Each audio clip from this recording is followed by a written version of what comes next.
Assalamu alaikum wa rahmatullahi wa barakatuh, mes chers frères et sœurs. Aujourd'hui, nous abordons une question fascinante et importante. Pourquoi le Mahdi sera-t-il rejeté au début, même par certains musulmans? La venue du Mahdi est un événement majeur dans l'eschatologie islamique. Il est attendu comme un sauveur, un réformateur qui guidera la communauté musulmane vers la vérité et rétablira la justice. Cependant, il est prophétisé que certains musulmans, malgré leur foi, ne reconnaîtront pas immédiatement son identité. Ce rejet initial est un test divin visant à purifier la foi des croyants. La question qui se pose est donc, pourquoi, alors que le Mahdi est celui que les musulmans attendent depuis des siècles, certains le rejetteront-ils dès son apparition? C'est ce mystère que nous allons explorer aujourd'hui, en analysant les raisons spirituelles, sociales et psychologiques derrière ce rejet. Le Mahdi, selon les enseignements islamiques, est une figure centrale dans la tradition eschatologique. Il est décrit comme un sauveur qui apparaîtra à la fin des temps pour restaurer la justice, unir la communauté musulmane et mettre fin aux injustices qui sévissent dans le monde. Sa venue est très attendue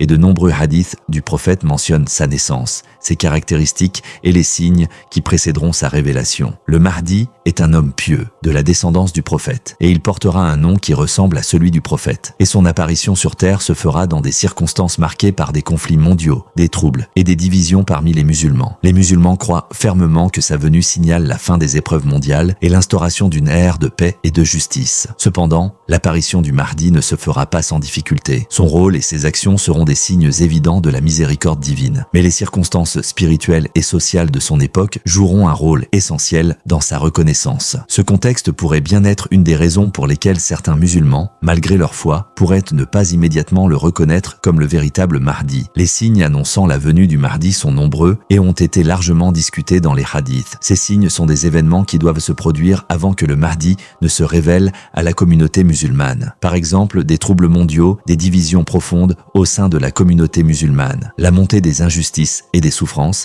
ainsi que l'apparition de faux prétendants au titre de Mahdi sont des signes largement mentionnés. La présence de faux messies, comme le Dajjal, et des événements de grande envergure, tels que des guerres et des catastrophes naturelles, prépareraient le monde à l'apparition du Mahdi. Ces événements peuvent semer la confusion parmi les croyants et engendrer un climat de scepticisme et de méfiance. Face à ces signes nombreux et parfois troublants, certains musulmans pourraient être tentés de rejeter celui qui se prétend être le Mahdi. Ils pourraient être influencés par la peur ou par des malentendus, se méfiant de celui qui se présentera comme le sauveur en raison de l'apparition simultanée de faux prophètes et de personnages trompeurs. Ainsi, la reconnaissance du Mahdi ne sera pas un acte immédiat ou facile, surtout en raison de l'énorme confusion qui régnera dans le monde à ce moment-là. C'est pourquoi la préparation spirituelle et la capacité de discerner les signes authentiques sont essentielles pour éviter de se laisser égarer par des imposteurs. Le rejet du Mahdi par certains musulmans au début de sa venue peut s'expliquer par plusieurs raisons profondes. Premièrement, il peut y avoir une incompréhension des signes qui l'accompagnent. Le Mahdi ne viendra pas dans les conditions que beaucoup pourraient imaginer, des miracles visibles et instantanés ou des changements immédiats dans la société. Ceux qui attendent une manifestation spectaculaire et un sauveur frappant, doté de pouvoirs surnaturels immédiats, risquent de rejeter celui qui ne correspond pas à ces attentes. De plus, les divisions sectaires au sein de la communauté musulmane joueront un rôle important dans ce rejet. Chaque groupe a ses propres idées sur la manière dont le Mahdi doit apparaître et ce qu'il doit accomplir. Si son message ou ses actions ne s'alignent pas avec les croyances ou les attentes spécifiques d'un groupe, ce dernier pourrait le rejeter, considérant qu'il ne correspond pas à l'image qu'ils en ont. Il y a aussi un aspect psychologique et culturel. Les musulmans, tout comme d'autres groupes, ont souvent des idées préconçues sur des événements aussi importants. Lorsqu'un individu se présente comme le Mahdi, beaucoup pourraient être confrontés à des conflits internes ou à un sentiment de déni face à une telle annonce. Le rejet pourrait également être dû à des résistances personnelles ou collectives, des peurs liées au changement ou à l'incapacité de sortir de leur zone de confort. L'ego et la fierté jouent un rôle significatif dans le rejet du Mahdi par certains musulmans. L'orgueil, ou nafs, est un obstacle majeur à l'acceptation de la vérité divine, car il empêche une personne d'humilier son cœur et d'accepter une réalité spirituelle qui ne correspond pas à ses attentes ou à son propre point de vue. Lorsqu'un individu est confronté à un message qui va à l'encontre de ses croyances personnelles ou de ses préférences idéologiques, l'ego peut conduire à un rejet même si ce message est authentique. Les enseignements islamiques nous rappellent que l'ego humain est l'un des plus grands ennemis de l'homme. Il incite à l'orgueil, à la vanité, à la réticence, à accepter ce qui pourrait déstabiliser l'individu ou la communauté. Les musulmans, qui sont dominés par leur ego, peuvent se retrouver dans une position où ils refusent d'accepter le Mahdi, même lorsqu'il apparaît devant eux avec des signes clairs et évident. Dans l'histoire islamique, on a vu des exemples où des individus ou des groupes ont rejeté des leaders envoyés par Allah à cause de l'orgueil. Ce phénomène n'est pas nouveau et s'est produit dans les générations précédentes. Par exemple, certains parmi les Quraysh ont rejeté le message du prophète Mohammed, non pas à cause du manque de preuves, mais à cause de leur orgueil et de leur statut social. De même, la communauté musulmane pourrait éprouver des difficultés à accepter le Mahdi si son apparition dérange les structures de pouvoir ou les traditions établies. L'apparition du Mahdi constitue un test spirituel pour les croyants. Ce test ne se limite pas simplement à la reconnaissance d'un individu spécifique, mais s'étend à l'épreuve de la foi elle-même. Ceux qui ont une foi forte et sincère sauront immédiatement reconnaître les signes qui précèdent la venue du Mahdi, tandis que ceux dont la foi est plus fragile ou qui sont influencés par des croyances erronées risquent d'être égarés. Tout au long de l'histoire, l'islam a été un test pour les croyants et l'apparition du Mahdi ne fait pas exception. Lors de la révélation du Coran et de l'arrivée du prophète Muhammad, certains ont rejeté la vérité,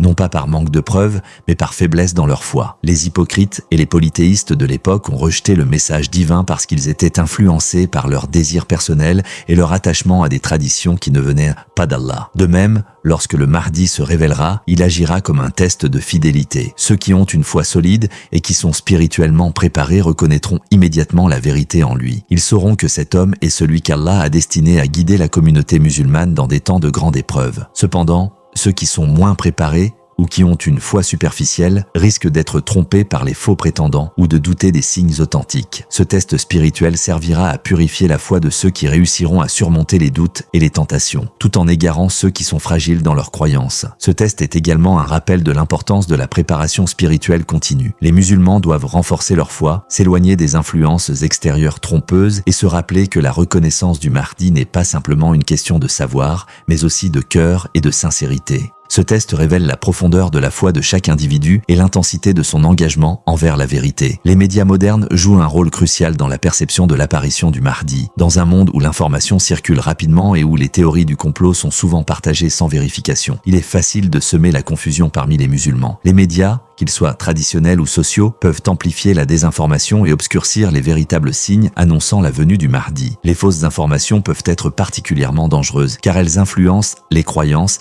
et la compréhension des gens, créant un climat de scepticisme et de confusion. Les musulmans, particulièrement dans les sociétés modernes, sont constamment confrontés à des influences extérieures dont beaucoup ne sont pas en harmonie avec les principes islamiques. Par exemple, la diffusion de contenus anti-religieux, les campagnes de dénigrement sur les réseaux sociaux et la prolifération de théories du complot peuvent détourner l'attention des croyants des véritables signes de la venue du Mahdi. Ces influences extérieures peuvent semer la peur, l'incertitude et la méfiance envers les événements prophétisés. Il est donc essentiel pour les musulmans de développer une éducation islamique solide et de renforcer leur capacité à réfléchir de manière critique. Un musulman averti doit être capable de discerner entre les véritables enseignements islamiques et les informations fausses qui circulent. Cela nécessite un retour aux sources authentiques, le Coran, les hadiths et les enseignements des savants réputés, ainsi qu'une vigilance face aux tentatives de manipulation des masses par des sources non fiables. En conclusion, le rejet initial du Mahdi par certains musulmans fait partie d'un test divin destiné à purifier leur foi. Ce processus difficile permettra de discerner ceux qui sont sincèrement préparés à reconnaître les signes divins de ceux qui restent égarés par l'ego,